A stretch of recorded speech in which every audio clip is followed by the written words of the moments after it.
until we have self-awareness, we subconsciously try to make people let us live our pattern. And it's crazy sounding, but we will create the experience that we expect. We tend to let our brain override what our heart and soul and our whole system needs and wants. And then we're angry with our partner for not providing all of it. But we don't even know. We can't get clear on what we're asking for until we have this self-awareness. I work with a lot of entrepreneurs, a lot of very high-profile people don't want you to know that they're having difficulty in their relationship, which I think is sad. There are a lot of people online who are going for what I call the lowest hanging fruit, the easiest to access, which is the physicality, the sex of that. I want people to come meet themselves so that they know what to require in the spaces between them and everyone else.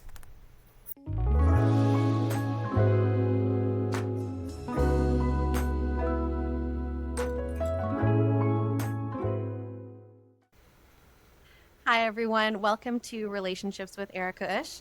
Today as my guest, I have Tressa Yonekawa. I'll give a little intro to Tressa and all the fabulous work that she does. What can you change in your life, your work, and in the world when you use the most powerful personal practices of highly successful leaders, partners, and parents? Today I'm speaking with Tressa Yonekawa. Tressa uses her uni degrees and decades of work to do only one thing. She fixes relationships and communication for healthy company culture, top leadership, and couples. She's been influenced greatly in her work by being a female, half Asian, a former dominatrix, entrepreneur, multi-million-dollar healthcare agency founder, an adoptive mom of 3 amazing daughters from the U.S. foster care system, and a recovered control freak. Her keynote speaking, consulting, and coaching are bold experiences of what is possible in connection and inclusion for all of us. Then, as leaders at every level, we decide to continue in the patterns that keep us stuck, or we choose our healthy truth and we win. Thanks for being with me, Tressa. It's so good to be here with you, Ericka. We have such a beautiful, long history of mutual admiration. So it's really lovely to get to see that culminate here. And I want to learn from you always. I feel like I've learned so much from you already, and I really felt deeply within my soul the impact of when I met you. When I first saw you in Puerto Rico, we first locked eyes, but you delivered a really incredible speech that weekend, and you were voted the most impactful speaker that day. I was. That was such an honor because an audience vote for that is so meaningful. It was a very impactful speech. I won't give anything away because I know people will get to see you speak at some point. One of the exercises we were doing was staring into the eyes of a partner we had picked on the floor. Even just that practice of being in that discomfort, that was really something. Yeah, and I think when I'm introducing what we're going to do, it's always an invitation. We get as much out of our experience as we allow ourselves to participate. I think that's true in life. That's the experience I bring when I do keynotes. I want people to have a full experience of what fully living and fully connecting can offer. Can you tell me a little bit about the work that you do on a day-to-day? I'm sure no day is the same. Yeah, no day is the same. And yet it's all centered around how we have and understand self-awareness about our self-worth, about our patterns and stories, and what happens if we change the pattern. What happens if we improve or make more healthy our pattern, if we create a different story. And that's the point that's very scary to people. So guiding people through self-awareness of what's gotten them here and recognition, self-awareness of what's going to get them where they want to be. Right. What are some of the biggest communication breakdowns that you see with couples or with people in general when they're dating? Okay, I think with everybody, the biggest breakdown is that until we have self-awareness, we subconsciously try to make people let us live our pattern. And it's crazy sounding, but we will create the experience that we expect. And it's not just woo hype. it really happens in our brains because it's safety for us. And we are constantly sourcing for our survival, our safety. So if we have a pattern that's familiar to us, most of the time from childhood, I'm going to say, and it's not just psychobabble, I'm not a therapist, but in this work for 30 years, I have recognized that it is true that we carry stories with us from early childhood. Usually people will go back to age of 7 and before to identify where the feeling comes from of the pattern that they're holding. So that is the number one thing that keeps us from requiring someone to meet us at the highest level, in our highest truth, in our most true truths. We tend to let our brain override what our heart and soul and our whole system needs and wants. And then we're angry with our partner for not providing all of it. But we don't even know. We can't get clear on what we're asking for until we have this self-awareness. And what do we do to become more self-aware? What are things that we can do to become more self-aware when it comes to what our needs are? Yeah, that's a great question. And it's easily answered, and you don't need a partner. In fact, it's great if you do this on your own without an expectation of somebody else doing it with you, but it's great when they do. So what we can do, and we can do it right now, if you're down for an experiment. Sure. Is that okay? Oh, yeah, Okay. absolutely. So let's take everyone through it. It's so simple. It's almost mind-blowing, and people typically want a larger process. Until you experience it like you're going to now, you can't believe that it's this simple. All we're going to do is just allow ourselves to be true, to be real. And we're going to take a breath and just notice what's happening in our system right now. And for those of us who have never done meditation, this is a way to easily access the truth of you, because we have learned not to access that, but to access external motivators, external place of complacency and being complicit. So as we breathe in, we're just going to notice and let our brains settle a little. Instead of searching, groping for an answer, we're just letting ourselves be. And sometimes it's the most difficult thing to do.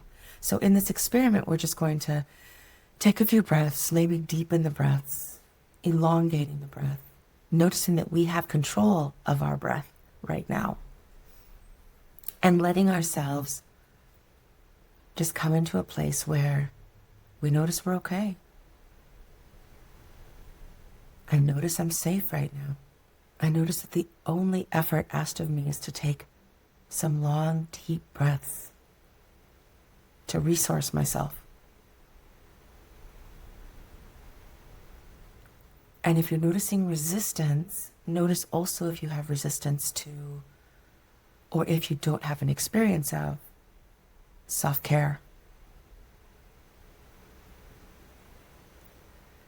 And as we breathe, we're simply noticing that the mind is allowed to settle, that we invite, we welcome ease in our mind, in our body, in our heart, in our soul. From here, this place of ease, this place of safety in this moment, we can open our heart and notice, what do I need right now to be happy, to be successful, to be maybe even safe, to be allowing my self-awareness without fear. And as you notice what you need, allow that it's true. Because so many of us are performative, or we take care of other people first and always, as we open up the space of being aware of what we need. We might notice that our needs have not been met, that we have not been aware or let ourselves have the time and space to have this inquiry, to relate with ourselves in this way. And as we breathe, we notice, we remember that our self-worth is what we bring into every space between us and everyone and everything. And how has that looked? How can it look? Deep breaths here. As we find and realize and honor and trust the deepest truths of us.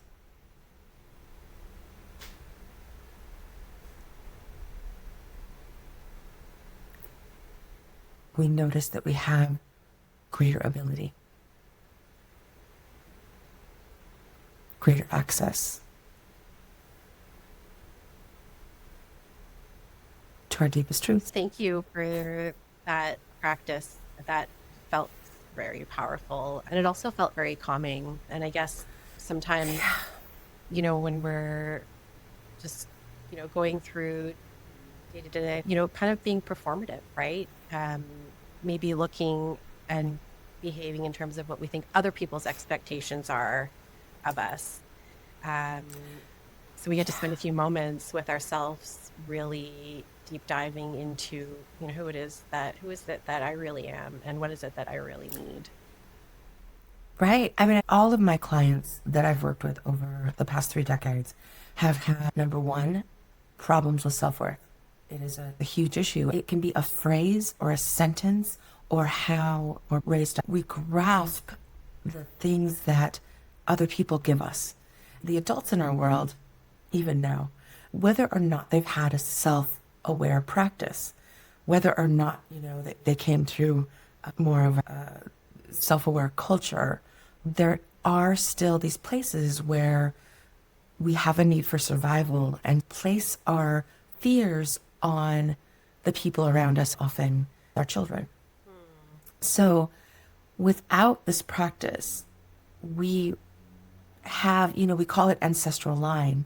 It's the patterns that we bring through. Right. And so when we can see those, and this has been true for me and everyone I've worked with, when we see those patterns, we can't unsee them. And then at that point, we have choices about whether we move forward with them or not. I wonder how often people actually think to themselves, maybe it does have to do with like it took me years to actually sit down and have that thought process with myself about, why is it that things aren't changing in my life? Why do I keep repeating the same relationship patterns? And yes, eventually started thinking back towards my childhood. Yeah. And, at this point, the way that I like to work with people is no blame, no shame for any of that. Because when we get present, now we don't have to unpack every single thing. And please do that in talk therapy if that's helpful. Also, we can move forward, recognizing where the pattern came from. And now, how do we move forward? And to me, I work with a lot of entrepreneurs, a lot of very high profile people who don't want you to know that they're having difficulty in a relationship, which I think is sad. Because I think if we normalize that this happens for most or all of us, it would be super helpful. So I really appreciate the work that you're doing in talking about relationship and how to make it better. I've seen that when we can start from here, get present, look back and go, okay, that's where it started. Here's where it's impacted my relationships, my life, all the way until now. Here's how I want it to look moving forward. Right. Distinction. I think you bring up an interesting point too, just about the work that, that you do, the work that I'm looking to do.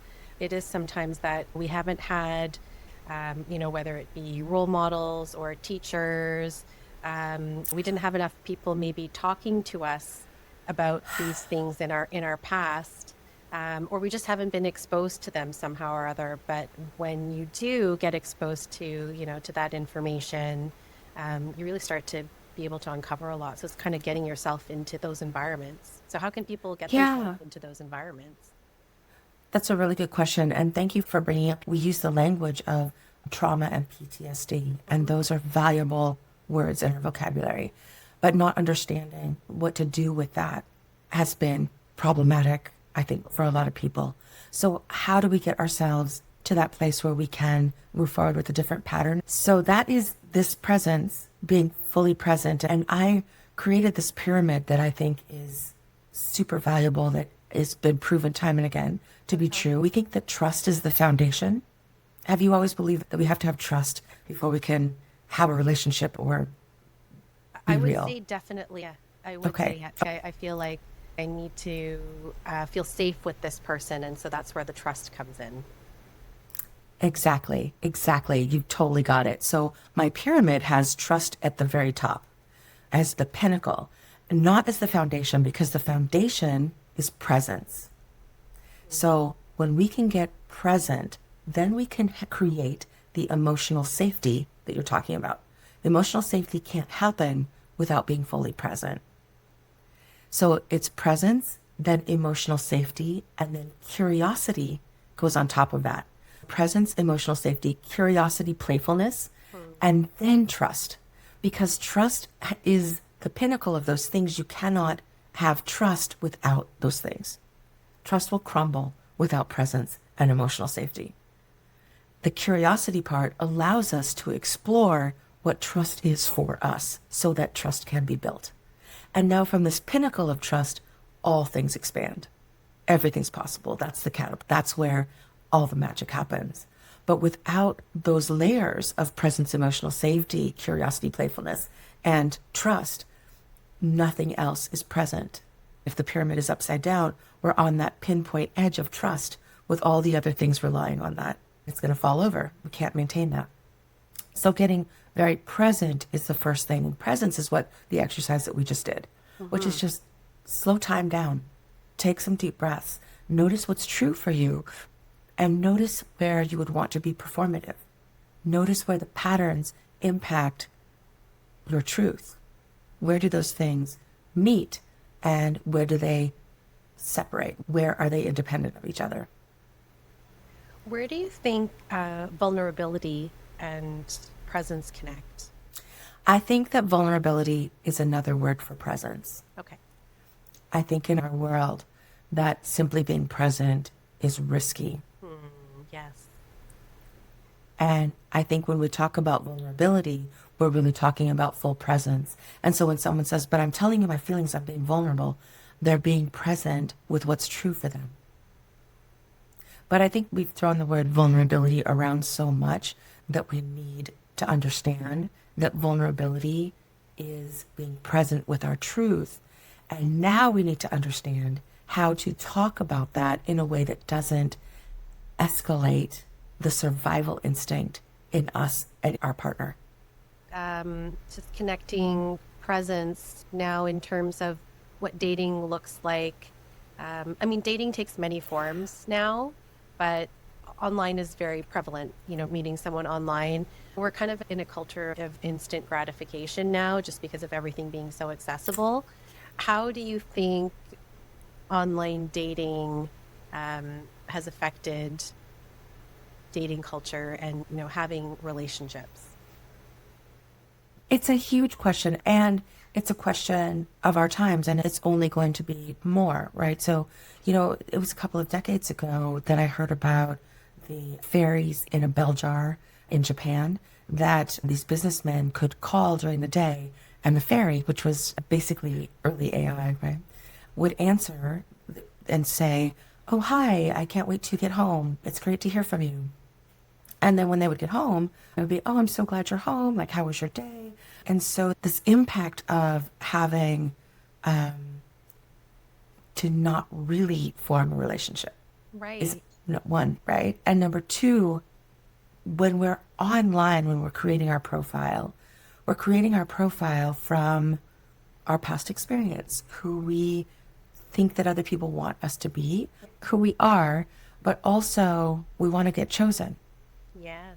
Oh, and now that we've learned more about I'll call it the algorithms of online dating, where, the top 10% of people are getting 70 some percent of the traffic.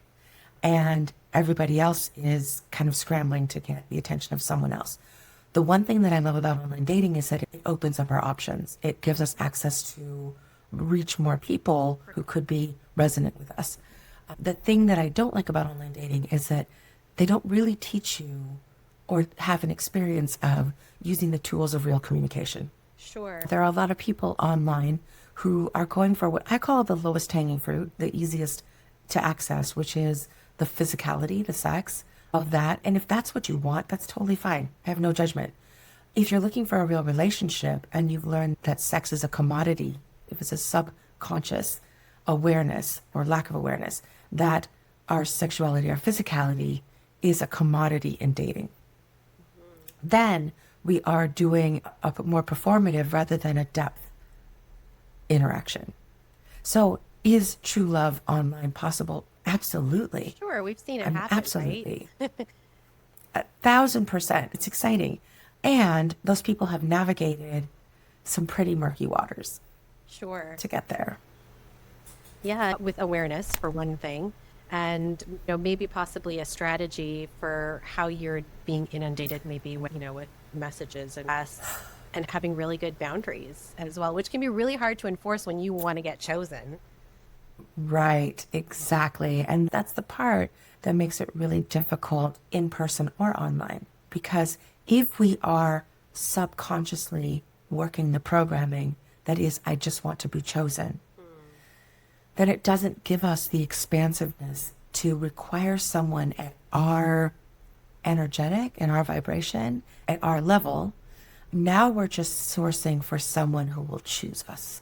And also, the other person also wants to be chosen. So if we can have a dialogue that is deeper, can we get present? Can we build emotional safety by being honest? And that's another tricky part of online dating, is how do we know someone's being honest? How do we know that we're being honest? We can sort for that with these tools, but how do we know that someone else is being honest? Or that they understand how to be honest, or that they're aware of their patterns also, so that they can be honest.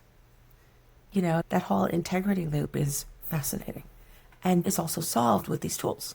Understanding how to get present, how to have that emotional safety, how to be curious, and how to build trust. Amazing. If we are trying to flip the script a little bit and maybe take things back to earlier dating, before the age of the internet, I feel like there's a lot of great things there that we could bring back, Maybe it's part of the resistance. Sure. That, like, what are some ways that we can build in-person connections if we're seeking a romantic relationship? I think one of the most powerful and awkward Yes. ways is to do what you talked about, that I have people do in most of my keynotes, when we can stand in presence with another person and say, hey, can we just take a couple of deep breaths together? It's so uncomfortable because we're so not used to being present, being seen, and really seen. So those things are true. I think the magic happens with the discomfort. Yeah, I mean, all growth happens in the discomfort, right? When we talk about business growth, personal growth, it all happens in the discomfort. Yeah. Are there any in-person events or anything that you host to help people who are looking to make a connection or to work on their own? Yeah, definitely. I'm going to start an online group to do this work monthly. And then I do events all over the world. I do events here in Los Angeles. I love to travel, so I'll do them wherever people want to have this. But on the ground, what it looks like is very intentional, authentic relating. I always say it's speed dating with soul, but it's called the soul of connection. It's not where I want people to come looking for the one, although people have met their person and are married and having children, all those things. But it's where I want people to come meet themselves so that they know what to require in the spaces between them and everyone else. And have you seen some transformations for your work? crazy incredible. In fact, I'm still in touch with people that I've worked with for the past decades.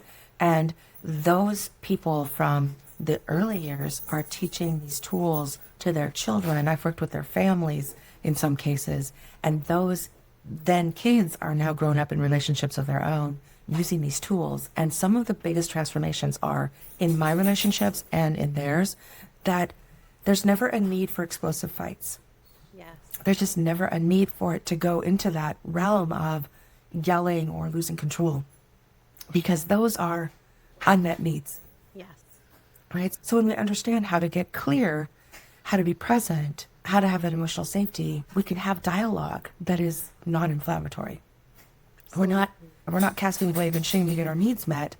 We are getting present and getting curious and going, oh, now I understand why that happened. Can we talk a little bit about what you've just talked about here in terms of nonviolent communication? Because I think it's something that a lot of people are not familiar with. But, when you're talking about tools, there's incredible tools in terms of nonviolent communication that people may never have been exposed to. Right. Yeah. A couple of the tools that I will give you and all of your amazing listeners who are enthusiastically, hopefully going to try this. And it's really uncomfortable. Yeah, that's the hope. It is really uncomfortable, but these are not things we've learned, and it feels kind of scripted at first, but if you'll do it, I promise you it works.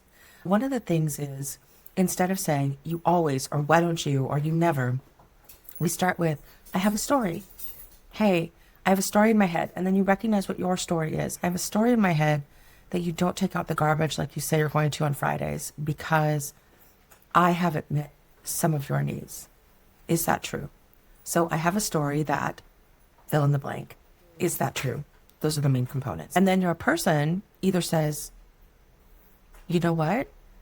No, that's actually not true. I actually want to do this for you. I just have gotten lazy and I'm sorry. Or now that you mention it, yeah, like my laundry isn't folded like you said you would do. Some other need of mine hasn't been met that you said you would do. And I guess I have been kind of taking it out on you in this way, but I hadn't really thought about it until now. So it can illuminate a lot. Otherwise, you're going to just have the same fight over and over again.